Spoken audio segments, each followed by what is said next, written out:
La Fiat Bravo a du mal à s'imposer sur le marché très convoité des compacts. Il faut dire que la concurrence est rude et les stars telles que la Citroën C4, la Volkswagen Golf ou la Renault Mégane jouissent d'une image plus valorisante que la Fiat Bravo. Côté look, l'italienne affiche très certainement une des lignes les plus séductrices du segment. Outre l'arrivée d'une version GPL, la Bravo bénéficie dorénavant d'un bloc multi-air de 140 chevaux. Cette nouvelle motorisation est une réussite. Les 140 chevaux développés par le 1,4 litre turbo sont suffisamment importants pour relancer l'auto en toute situation. On lui reprochera juste un manque de disponibilité en dessous des 2000 tours minute, ce qui la pénalise en ville où il faut jouer du levier de vitesse. Hormis cela, le bloc s'avère agréable, doux et souple.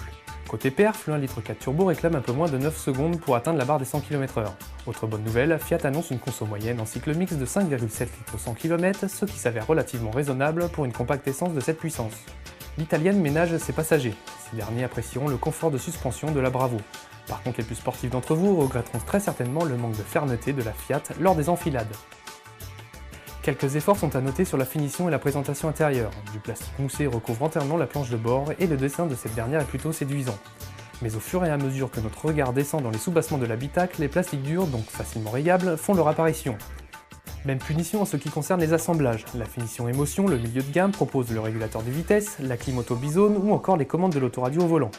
Pour info, comptez 990 € supplémentaires pour bénéficier du toit ouvrant panoramique.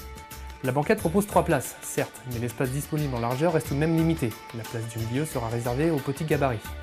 Le coffre est en revanche loin d'être ridicule, son volume de chargement est même supérieur à celui d'une Golf. Comme sur la plupart des modèles, il est possible de rabattre les dossiers, sans oublier de basculer les assises. Le volume disponible passe ainsi de 375 à 1150 décimètres cubes.